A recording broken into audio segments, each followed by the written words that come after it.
Good morning, this is Robin Bieber on the Crude Spread Talk on the 5th of May at 8:15 in the morning London time. And the first chart we'll look at is June-July WTI. It's looking good. It's hit its target to the 55-day moving average at minus 216, and it now needs a move and close over there to take it up to the 100-day at minus 105. In other words, some serious upside. It wouldn't surprise me for it to cool off a little bit if the flat price allows it up to a point.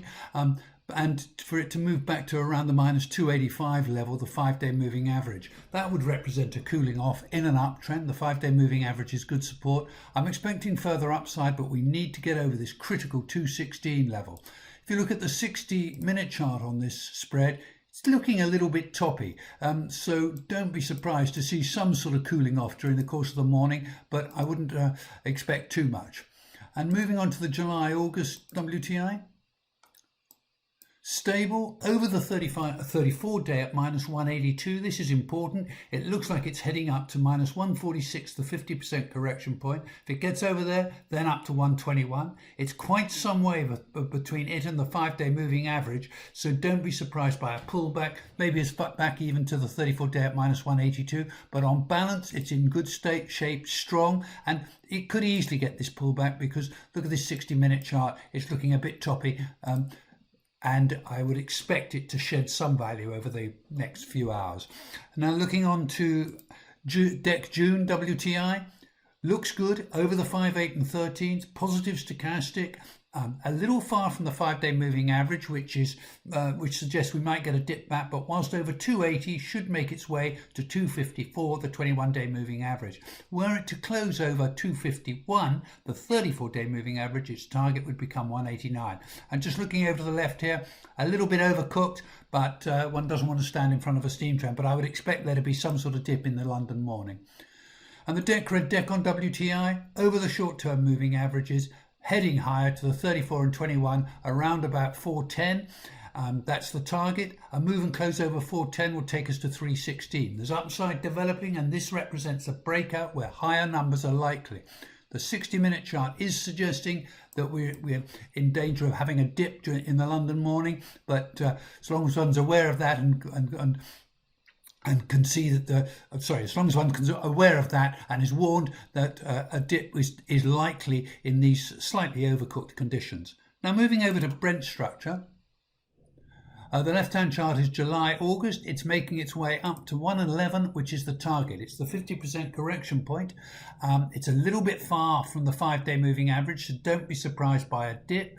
But a move and close over 111 would take us up to 66, minus 66. The stochastic is positive. It's some way from the 5-day moving average. Don't be surprised by some sort of morning dip.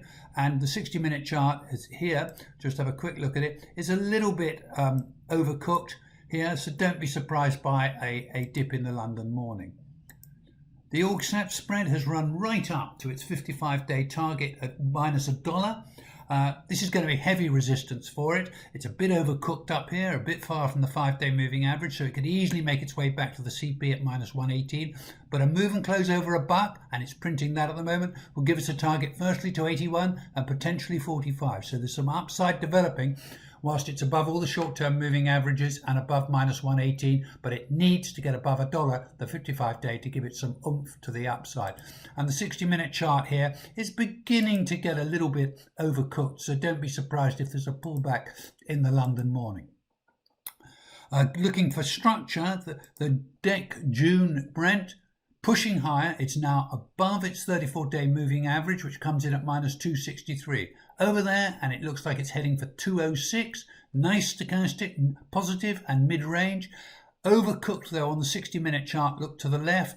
Stochastics flip south, so don't be surprised by a pullback to at least the 34-day moving average and maybe even lower to the 287 area. In other words, we need to cool off a little bit before we go higher, but whilst if it closes tonight over 262, it's got minus 206 as its target.